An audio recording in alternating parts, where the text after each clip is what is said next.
ಚೆನ್ನಾಗಿ ಬೇಯಿಸ್ಕೋಬೇಕು. ಲೋ ಫ್ಲೇಮಲ್ಲಿ ಇಡಬೇಕು, ಹೈ ಫ್ಲೇಮಲ್ಲಿ ಮಾತ್ರ ಇಡಬಾರ್ದು ನೋಡಿರಿ. ಇದು ಬಜ್ಜಿ ಆಯ್ತು ಮಿರ್ಚಿ ಆಯ್ತು ಯಾವುದಾದ್ರೂ ಮಾಡಬೇಕಾದ್ರೆ ರುಚಿನೂ ಅನ್ಸಂಗಿಲ್ಲ, ಹೊಟ್ಟೆ ನೋವು ಬರ್ತೈತೆ, ನಿಜ ಹೇಳ್ತೀನಿ ನೋಡಿರಿ. ಈಗ ಎಷ್ಟು ಚೆನ್ನಾಗಿ ಕಾಣುತ್ತೆ. ನಾ ಸ್ವಲ್ಪ ಸ್ವಲ್ಪ ಹಿಟ್ಟು ಹಾಕಿತ್ತು, ಬಟ್ ಎಷ್ಟು ದಪ್ಪ ದಪ್ಪ ಆಗಿದ್ದಾವೆ ಅಂದ್ರೆ ಅವು. ಅದೇ ಮೇಯ್ನಾಗಿ ನಾವು ಮಿಕ್ಸ್ ಮಾಡೋದು ಮತ್ತು ಮಿಕ್ಸಿಗೆ ಚೆನ್ನಾಗಿ ನುಚ್ಚು ಥರ ಮಿಕ್ಸಿ ಮಾಡ್ಕೋಬೇಕು ನೋಡಿರಿ. ತಿಂದು ನಾವು ಬಿಸಿ ಬಿಸಿವು ಈ ಚಳಿ ಇರೋದಕ್ಕೆ ತಿಂದು ಇಷ್ಟ ಆಗಿದ್ದವು.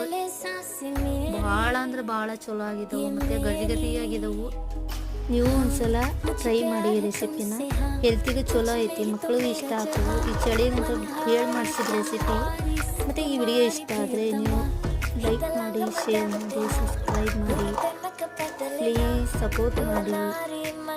ಇದೆಲ್ಲ ನಾನು ಮಾಡೋ ರೆಸಿಪಿ ಎಲ್ಲ ನಾವು ಹಳ್ಳಿ ಸೈಡ್ ಮಾಡೋ ಅಂಥ ರೆಸಿಪಿನೇ. ಇಷ್ಟ ಆದರೆ ಶೇರ್ ಮಾಡಿ, ಲೈಕ್ ಮಾಡಿ. Thank you so much.